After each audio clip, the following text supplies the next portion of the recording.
మెదక్ జిల్లా టేక్మాల్లో మండల BJP party అధ్యక్షుడు నవీన్ గుప్తా ఆధ్వర్యంలో ఇంటింటికి తిరుగుతూ ఎన్నికల ప్రచారం నిర్వహించారు. ఈ సందర్భంగా జహీరాబాద్ పార్లమెంట్ బీజేపీ ఎంపీ అభ్యర్థి బీబీ పాటిల్ కమలం గుర్తుకు ఓటు వేసి గెలిపించాలని ప్రజలను ఈ సందర్భంగా వారు కోరారు. ఈ కార్యక్రమంలో బీజేపీ పార్టీ నేతలు రాజు, సిద్దిరాములు, నాగరాజు, పవన్, కార్యకర్తలు తదితరులు పాల్గొన్నారు.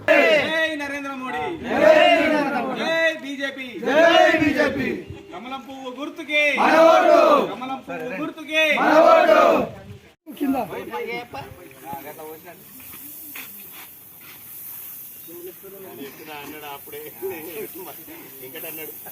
రైట్ నమూనా మేలడికి కిందికి పెట్టు ఆమె ఏలు పెట్టు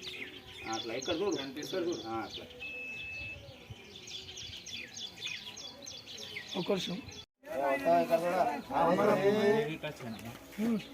టచ్ అవుతాము సంగీతం పోయినా మనకు మరిన్ని అప్డేట్స్ కోసం మా ఛానల్ని సబ్స్క్రైబ్ చేయండి.